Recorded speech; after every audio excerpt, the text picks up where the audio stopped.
Imam Syafi'i ini cerita nyata. Imam Syafi'i itu dulu ketika ngaji masih muda itu nggak suka sama guru yang kaya. Kebetulan dia punya guru miskin terus.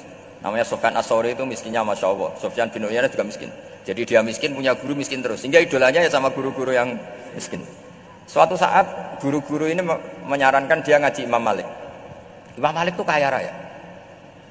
Itu babutnya Imam Malik, kalau diinjek itu mata kakinya tidak kelihatan saking halusnya. Kalah Indonesia lah, kalah. Imam Malik tuh gaya. Kalau ngaji di kursi tinggi terus pakai bukhur, itu pakai jubah Arab yang mahal, pokoknya mewah kali Imam Malik. Terus dia mulai, ini kiai kok kaya.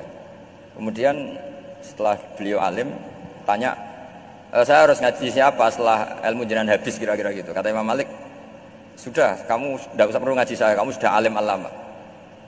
Terus Imam Malik datang ke Baki. Zaman itu Baki itu semacam kayak rentalan ya, semacam Grab lah kalau dulu. Mana kafilah yang mau ke Irak gitu. Ya sudah, terus oh kita mau ke Irak, ini antar ke Muhammad bin Hasan As-Syaibani. Itu dibiayai sama Imam Malik. Grabnya ya dibayarin, itu kafilahnya itu ya dibayarin. Imam Syafi'i disangoni surrotan min dhahabin. Jadi satu kepes uang dikasihkan. Itu pernah tak hitung semurah-murahnya itu sekitar 60 juta. Imam Syafi'i mulai mikir, kiai yang saya kritik lomo, sing kiai miskin tak puji, gak pernah ngamal kan, tentu orang miskin kan. Setelah datang ke Muhammad bin Hasan As-Syaibani, beliau itu pakar usul fikih, muridnya Abu Hanifah. Beliau al-usuli, pakar usul fikih. Itu Muhammad bin Hasan As-Syaibani itu kalau ngitung emas, itu di ruang tamu. Uangnya miliaran, emasnya banyak. Dari kota ini dipindah ke kota ini, emas kalau ngitung di ruang tamu. Bukan di kamar, di ruang tamu. Imam Syafi'i tambah kaget. Imam Malik kayak gitu sudah saya soal, malah ini kaya raya. Setelah Imam Syafi'i kelihatan kaget, digojlok sama Muhammad bin Hasan As-Syaibani karena beliau senior. Atajabu min hadza, kamu aneh melihat ini? Iya. Kenapa? Ulama kok kaya raya. Terus kata Muhammad bin Hasan, ya sudah, uang ini tak kasihkan orang-orang fasik, binti gue demenan, gue nyabu, gue macam-macam. Oh jangan, nanti dipakai maksiat. Pun jenengan mawon sing suka. Semenjak itu Imam Syafi'i rubah. Jadi kalau kampus ini ingin akreditasi A, ingin mulia, ingin apa, kamu ridho kalau yang punya prestasi seperti itu adalah orang-orang fasik. Ridho enggak? Enggak kan? Maka didoakan ini. Nah, itu namanya berpikir secara usuli. Kamu jangan hanya nuruti karena berpikir waroi terus kamu benci kekayaan, benci pangkat, benci apa, enggak bisa seperti itu. Karena pangkat dan kekayaan ketika dikelola secara kesolehan maka akan menjadi energi positif yang luar biasa. Semenjak itu Muhammad bin Hasan As-Syaibani berhasil mendidik Imam Syafi'i.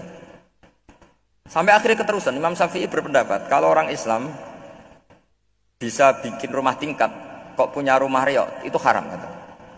Akhirnya keterusan. Kalau bisa jadi bupati kok jadi ketua RT juga haram. Karena al-Islam ya'lu wala yu'la alaih. Islam itu luhur bukan bisa diluhurin. Sehingga rata-rata orang Syafi'iyah termasuk kiai-kiai Indonesia itu rata-rata ya agak-agak politikus. Ya agak-agak kedonyan, mungkin sebagian kedonyan tenan gitu. Karena enggak ridho gitu loh. Kalau kesempatan itu dikuasai orang fasik kemudian menjadi kekuatan maksiat. Coba kalau bupati itu orang yang fasik. Kemudian programnya supaya rakyat seneng semalaman dangdutan yang purno misalnya. Supaya rakyat seneng dibolehkan dugem, dibolehkan judi. Tapi kalau yang jabat orang soleh, kan ada beberapa perda yang menolak penyakit apa? Masyarakat. Jadi kamu jangan melihat bahwa kepangkatan ini hanya sebagai alat korupsi, alat otoriter, enggak. Asal kena orang soleh, maka ini menjadi energi kesolehan atau energi positif. Sebab itu ketika Allah muji para nabi yang soleh, diantaranya disifati apa? Faqad ataina ala Ibrahim al-kitab wal hikmata, terus ayat wa atainahum mulkan azim. Dan Nabi Ibrahim dan keluarganya tak kasih kerajaan yang besar. Nah sekarang masih banyak orang yang cara pandang ngapain bikin unisula yang megah, ngapain berambisi punya akreditasi A dan sebagainya. Menyoal seperti itu salah secara usul fikih.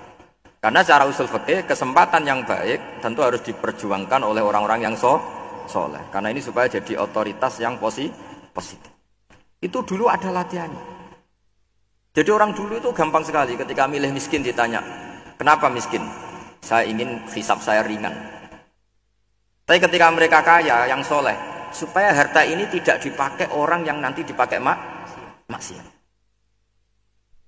Kita misalnya orang soleh kok mau pangkat, karena kita ada ridho, kepangkatan itu dipegang orang maksiat, kemudian menjadi energi maksiat. Begitu juga seterusnya.